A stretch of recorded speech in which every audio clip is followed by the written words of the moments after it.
If Jesus is God in human form, come to save you and me from despair, guilt, death, and hell, of what significance is it that Herod killed a bunch of people in Bethlehem? Okay, so apparently me and you have different views on the subject of the importance of this particular subject. Well, I have not heard from you an explanation of why it is. My tests are 4 in number: internal consistency, literary style, archaeological evidence, and manuscript evidence. First one, internal consistency. Whenever I read any document that claims to be historically accurate, I'm a skeptic, but not a cynic.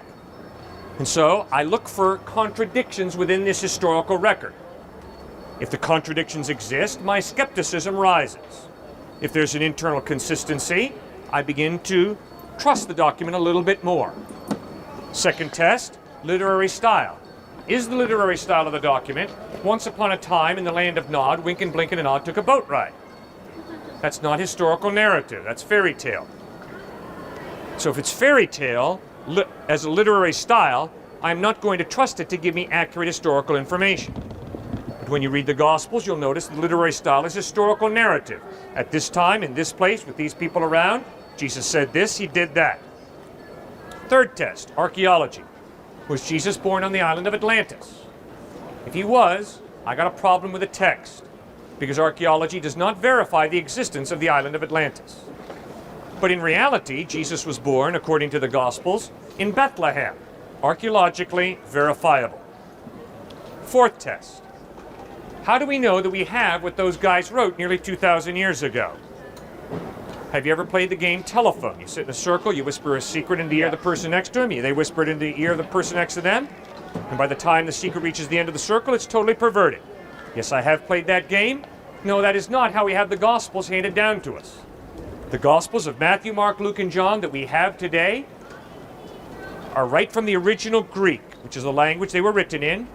We have over 5,200 Greek manuscripts or pieces of manuscript, all agreeing to a very precise detail. So the manuscript evidence for the veracity of the Gospels historically is overwhelming. So I just read the Gospels as history. And that's what I ask all you to do. Read the Gospels as history and ask yourself, does the historical evidence of the way Jesus lived, taught, died, and rose from the dead point to his credibility or not? On the subject of internal consistency, the Bible isn't actually all that great at that. I could give you some examples if you like. Yeah, let's stick with the Gospels, okay? All right. So here's the story of the birth of Jesus. You mentioned that yourself, how he was born in Bethlehem.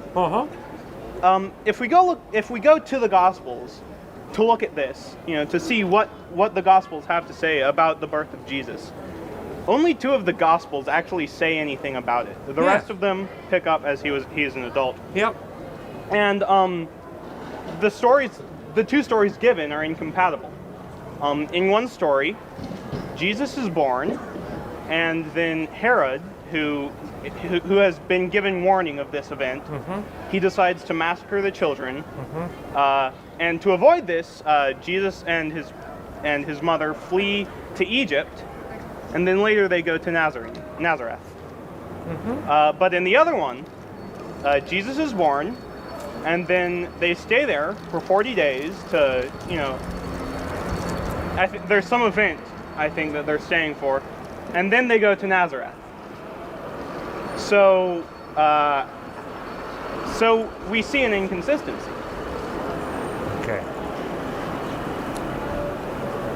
What do you think history is?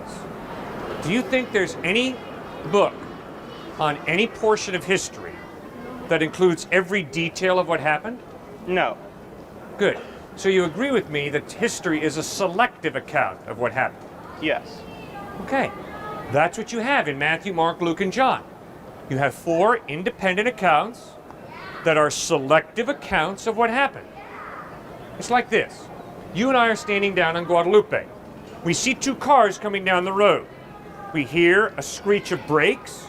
We hear a woman scream, and then there's a collision. You and I go to the police department. You say, officer, I saw the two cars coming down the street. I heard a screech of brakes. There was a collision. I say, officer, I saw the two cars coming down the street. I heard a woman scream. And there was a collision. Are you and I contradicting each other? No. Thank you. We're offering two equally valid perspectives on what really happened. Just because one gospel talks about the trip to Egypt and the other is silent about the trip to Egypt, there is no contradiction between a statement in one book and silence in another. A contradiction would be, they went to Egypt, they never went to Egypt. Then we would have a problem. But the massacre that Herod committed Yes. and the subsequent move to Egypt Yes? is a highly significant event Really? in the context of this story they're telling about the birth of Jesus. Of what significance to your life and my life today is it that Herod slaughtered a bunch of babies in Bethlehem? Well, the problem here isn't the significance to our life today, but the significance to the story of Jesus. And on that point, it's actually fairly significant. Please explain why. Well, because they're trying to tell the story of the birth of Jesus, right? And in one story, there's this guy who wants to kill Jesus, so they have to run away to Egypt. And then in the other story, they never say anything about this guy, and they never say anything about going to Egypt. If Jesus is God in human form, come to save you and me from despair, guilt, death, and hell, of what significance is it that Herod killed a bunch of people in Bethlehem? Okay, so apparently me and you have different views on the subject of the importance of this particular subject. Well, I have not heard from you an explanation of why it is so significant that Herod killed a bunch of babies in Bethlehem. Because he was trying to kill Jesus. Yeah, and he didn't succeed. He didn't succeed. Sir, do you know how many Jews were killed by Romans at that time? The Romans were barbaric people. The Romans slaughtered many Jews all the time. In fact, the Romans nailed Jews to crosses on a real regular basis. Just because the Gospels don't record all of that doesn't mean they're unreliable, because they didn't record that. See, history, sir, is a selective account of what happened. If someone writes a U.S. history book and doesn't include the assassination of Abraham Lincoln, is that automatically an unreliable U.S. history book? Not necessarily. Good. If it claims to be a comprehensive U.S. history book, then certainly it's unreliable. Okay. All right. But that's not the only subject on which there is an inconsistency. Would you agree to me that Jesus' most important sermon is a significant event in his life, which any writer of the story of Jesus as the Son of God would want to include in their tale? I can promise you, sir, we do not have a precise record of the most important sermon that Jesus taught. Have you ever heard of the Sermon of the Mount? Sermon on... All right. Yes. That only appears in one of the Gospels. That's only in one of the Gospels. There's another sermon which is very similar in time and content in another of the Gospels, but that is delivered on the plains. Yeah. And then neither of the other two Gospels mention anything about it, and John the Baptist seemed to be unaware of it. Mm-hmm.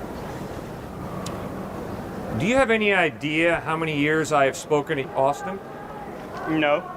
Good. Because it's been a lot.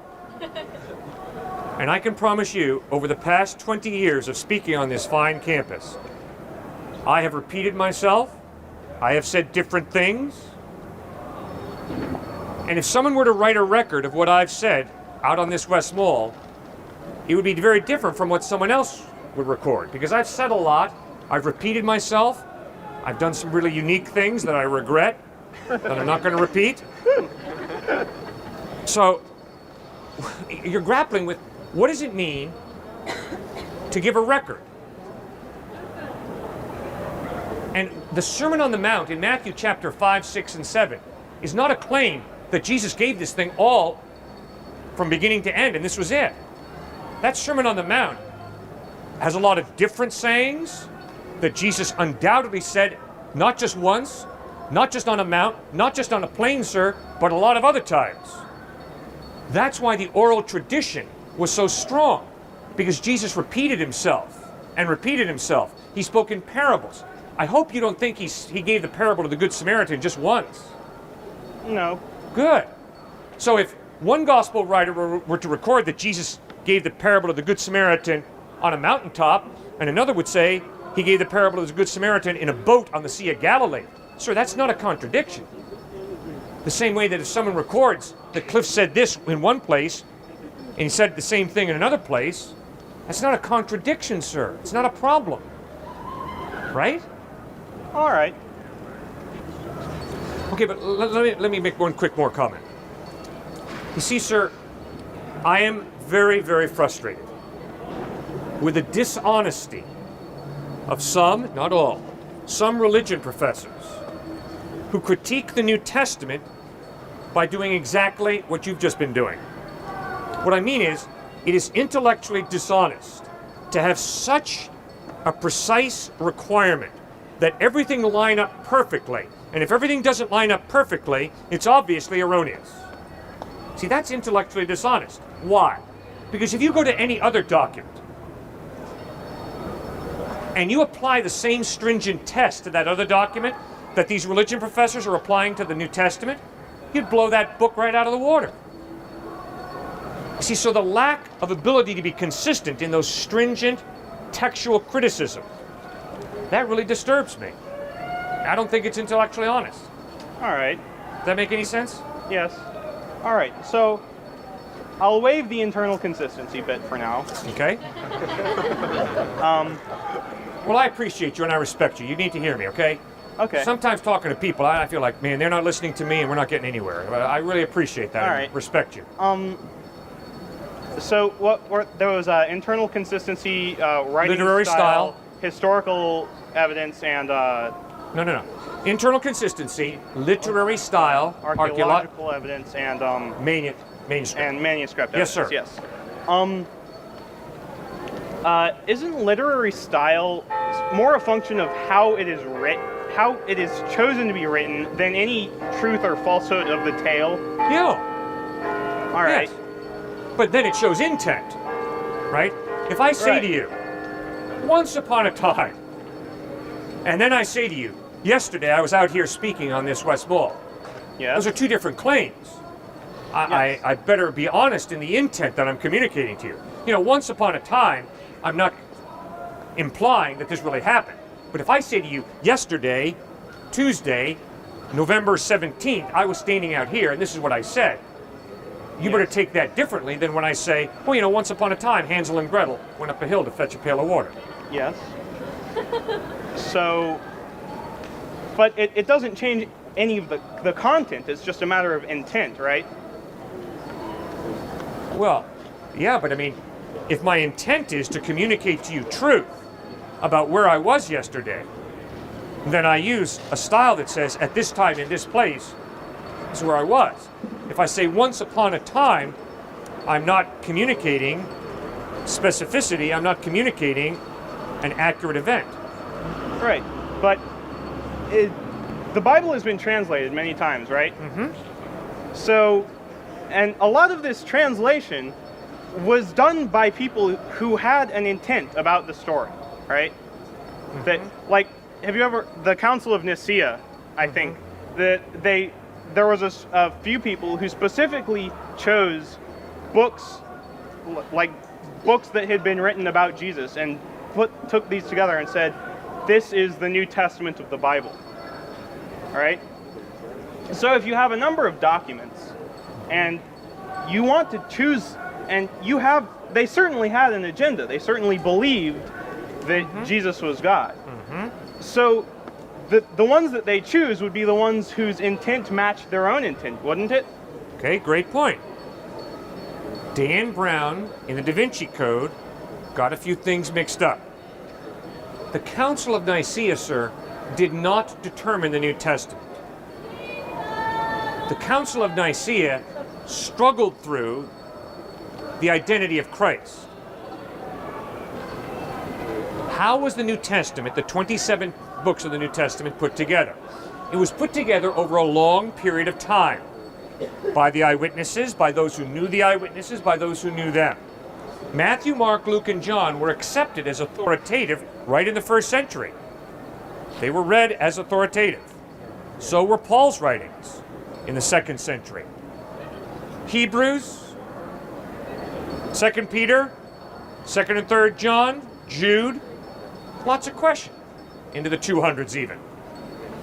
It was two councils at the end of the 4th century, in 393 and 397 AD, the Council of Hippo Regius and the Council of Carthage, that finally put their stamp of approval on what had already been decided. These 27 New Testament books are the New Testament canon. All right, So the Council of thank you for Nicaea that had correction. I must have mixed up some things I read. No, it's all right. Don't worry, man. So it's I'm having a hard time deciding how to put this. Just put it out there.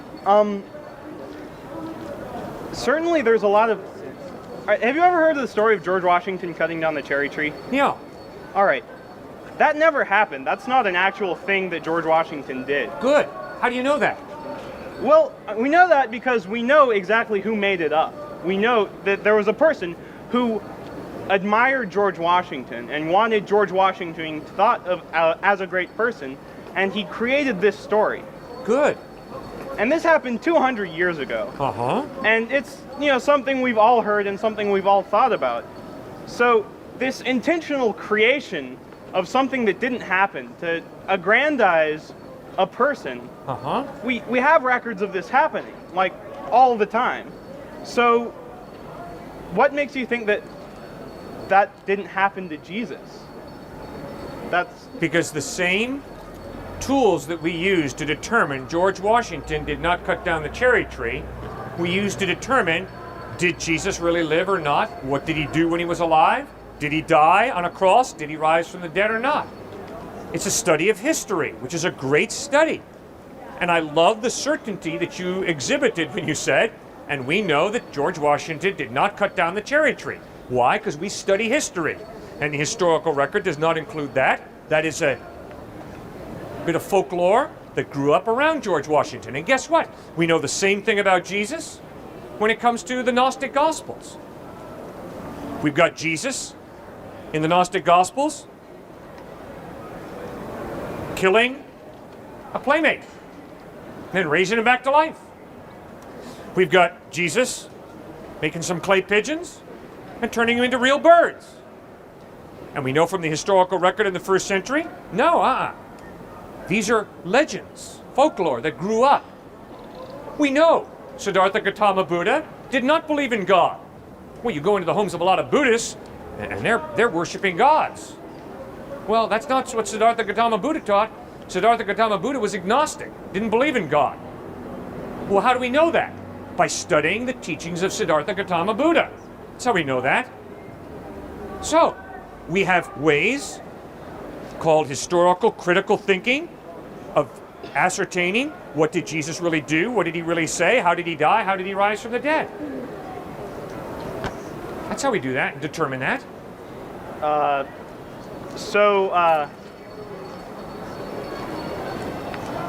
Okay, so you're talking about Siddhartha Gautama Buddha, right? Yeah. All right. So, by the same standards that we know Jesus died and rose from the dead, we know Siddhartha Gautama Buddha achieved nirvana. No. We don't know he achieved nirvana. But we know that he lived and that's what he taught. All right. So we know that there is, that it is said that Jesus died and rose from the dead. Well, eyewitnesses saw the man die on a cross. Eyewitnesses saw his body taken off the cross and put in a very, very public tomb, the tomb of Joseph of Arimathea, who was a very well-known politician of the day. He was a leader, a ruler in Jerusalem. So this was not a secret little tomb somewhere. This was very well known, tomb of Joseph of Arimathea, A stone was rolled in front, a Roman guard was set. So we know that this happened. Is this mentioned anywhere outside of the Bible? Yes, Josephus, the Jewish historian, talks about Jesus dying on a cross and supposedly rising from the dead, that was what was taught. Does he say that that was what supposedly happened?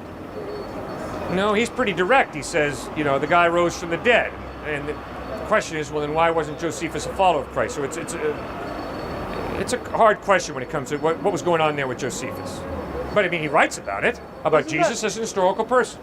The letters of Paul were written between 48, 9, and 60 AD.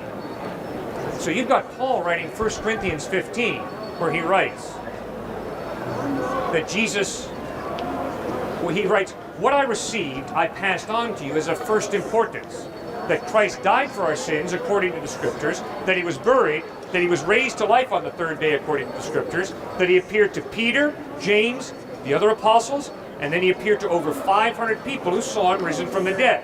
So Paul is writing this in about 50, 51, 52 AD, 20 years after the fact. The gap between 1 Corinthians 15 and the events of Jesus' death and resurrection is about 20 years at the most. There's no time there for legend to grow up. It's reportage. These are the facts, the historical facts. This is what happened. But with the Bible, particularly. And again, this is directed to you as a personal individual, not, some arbitrary universal. I want to know if you believe, going back to our past discussion, if you know, if the Bible is an open or closed text. And I'm going to define that as such. It's for anyone that's unfamiliar, an open and closed text is a distinction between interpretation or the inability to interpret. It's like reading a newspaper that they just display facts, that to ask, well, what did this reporter mean by this in a newspaper is kind of invalid because he's just laying out the facts. Whereas an open text is something more like poetry. It's very, very open to interpretation. You could say, I'm not a poet, so I can't cite anything, but obviously we know that poetry is open to interpretation. So, in your view, thinking of the Bible, is it an open or closed text? I think it's very, very clear, but I guess maybe it's not to some people, that the Bible includes different literary styles. Psalms, clearly poetry. I am convinced Genesis chapter 1 clearly includes 8 4-line Hebrew poems. That's why whenever anybody goes to Genesis chapter 1 with a stopwatch, exactly how long did God take to create, or with a scientific question, it's an error, because it's poetry. If you don't take it from me, if you don't read Hebrew, just take the NIV translation and you'll see the indentation there. There's also historical narrative. Obviously, a lot of the Old Testament is the history of the Jewish people. Obviously, the Gospels contain history of Jesus. But once again, Jesus tells parables that are not historically accurate. They're stories to make a point. Obviously, Jesus uses metaphor, analogy. When he says, I'm the light of the world, he's not claiming to be a light bulb. When he says, I'm the door, he's not claiming to be 2 pieces of plywood slapped together. Then when you hit, Revelation, you're apocalyptic literature, and you got dragons, and you got 4-headed beasts, and obviously it's highly symbolic. Very difficult to interpret. Okay, now, perfect point, different parts of the Bible. I want to draw a few particular examples. You might be able to guess some of them. The first is, I'm not totally familiar with the Bible, but I know the big ones, right? So I want to say the burning bush, and God revealing himself through the burning bush, and should we think of that as an open or closed interpretation? Meaning? Should we believe that, now this is as I understand it, that God revealed himself through a burning bush to, who was it? Moses. To Moses. Right. And Moses heard the word of God come down to him. And he was the only one to hear it.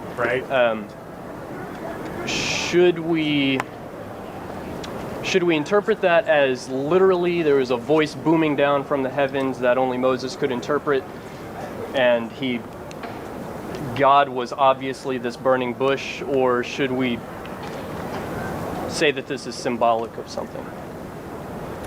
Okay, good. Very good. I think that it's hard in a lot of situations in the Bible to answer that question. Now, as I read Exodus chapters 1, 2, and 3, I think what's being taught is that yes, God, in some type of supernatural way, communicated, but we don't know how in terms of a booming voice or a quiet voice inside of him, but God communicated to Moses, and Moses did see a burning bush. But if a person says to me, Cliff, I think that's really symbolic, I can't say I got a huge problem with that, to tell you the truth. But as I read it, as I read the text, I think it's historical narrative.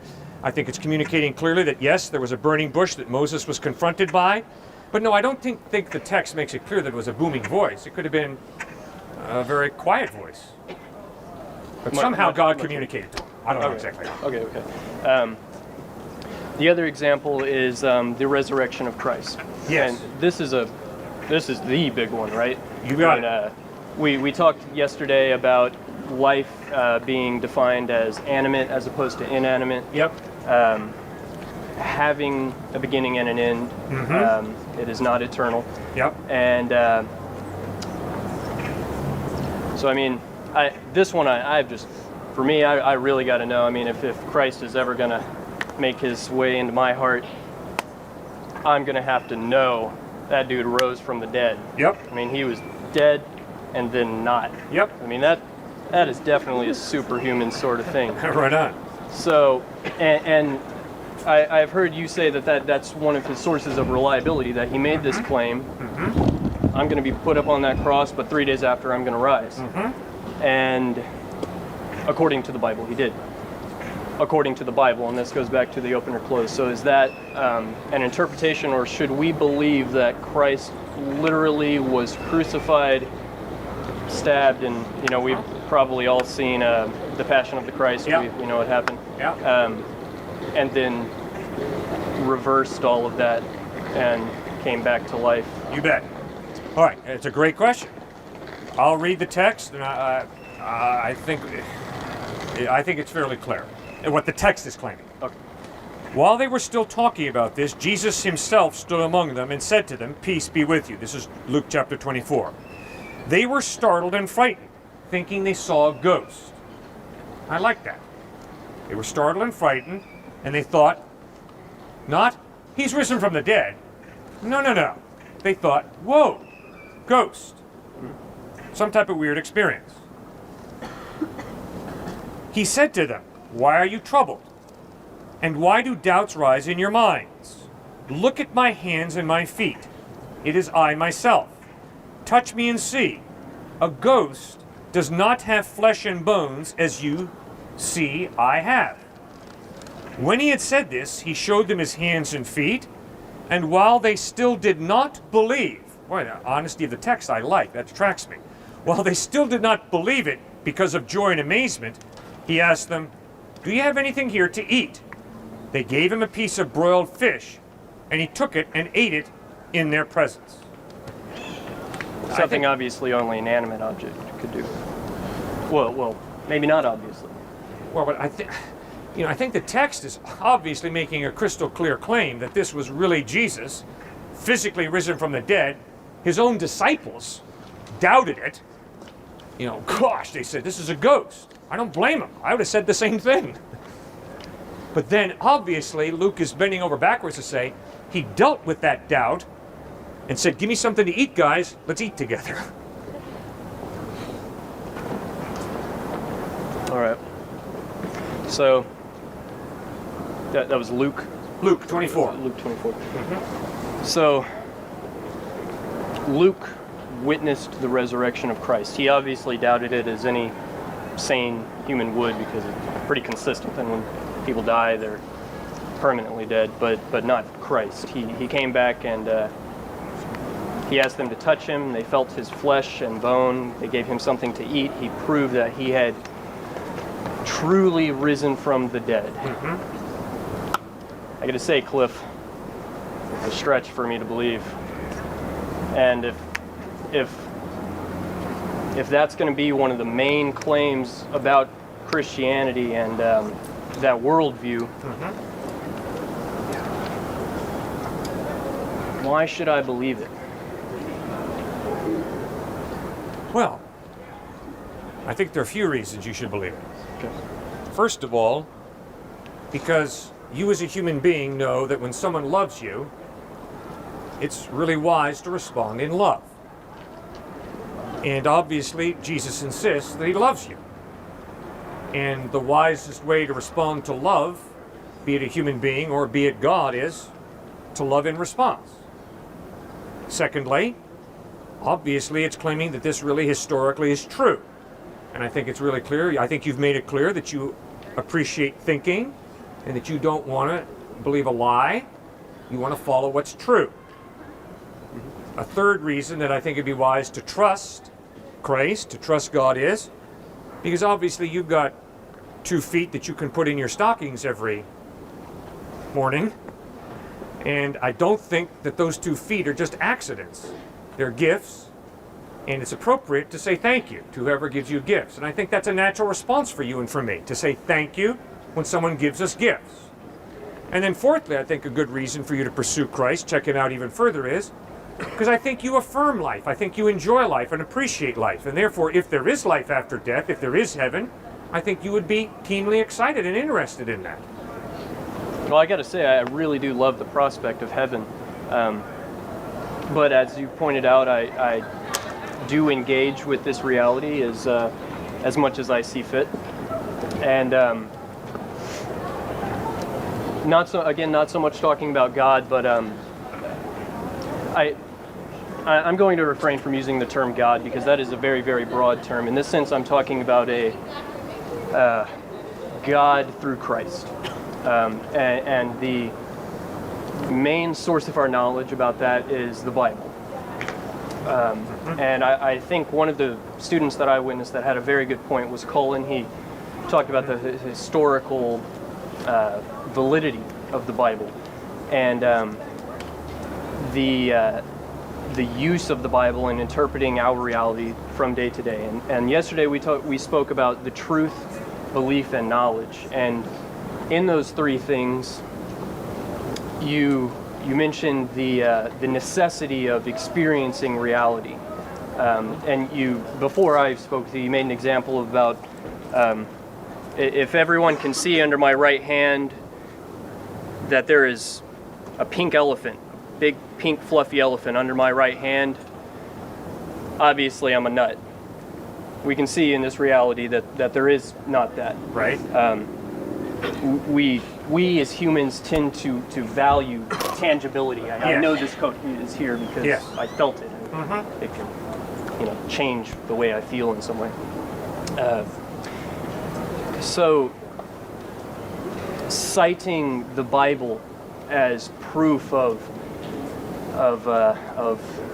Christ and God. Definitely, I can touch the book itself. That's true. But I've got plenty of books in my backpack that, they make a lot of claims, but I'm just as doubtful of them. So why should I trust the word of the Bible more than any other source of information? Like, if I came to the conclusion through my experience of this tangible, corporeal reality that God does not exist, which I do admit might be a bit of a stretch, but not talking about God, only talking about the Bible, what makes the Bible more valid than anything that refutes it? 2 quick points. The first point is, I don't think either one of us base our lives on proof. To prove means to show it cannot be another way. And I think there's almost nothing in life that we can prove. But that doesn't mean we jettison our minds and just blindly believe. Instead, I think we look for evidence. Very true. Blindly believe. I definitely agree. We don't base our lives on proof, but definitely most of the time we base our beliefs on proof, or at least I try to. Well, I wouldn't say proof, I'd say evidence. I mean, prove to me that your taste buds are telling you the truth when they inform you the milk is sour. I don't love think that you brought up that point, that I cannot experience your sensualities and you cannot experience mine. We are absolutely separate beings. So, making the same analogy to God, how can I make any claim about God? To claim, as you said yesterday, that you believe God is good, He is just. How can these claims be claimed to be valid? Since we can't witness God, we can't, not like this coat or this stone or any of the people in the audience or you and I, millions of examples. Since we cannot witness God, I mean literally witness, how are we to know? Okay, very difficult question. Here's how I begin to think it through. Right now, I don't think you're talking to my body.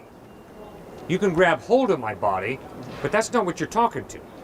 You're talking to something you can't see.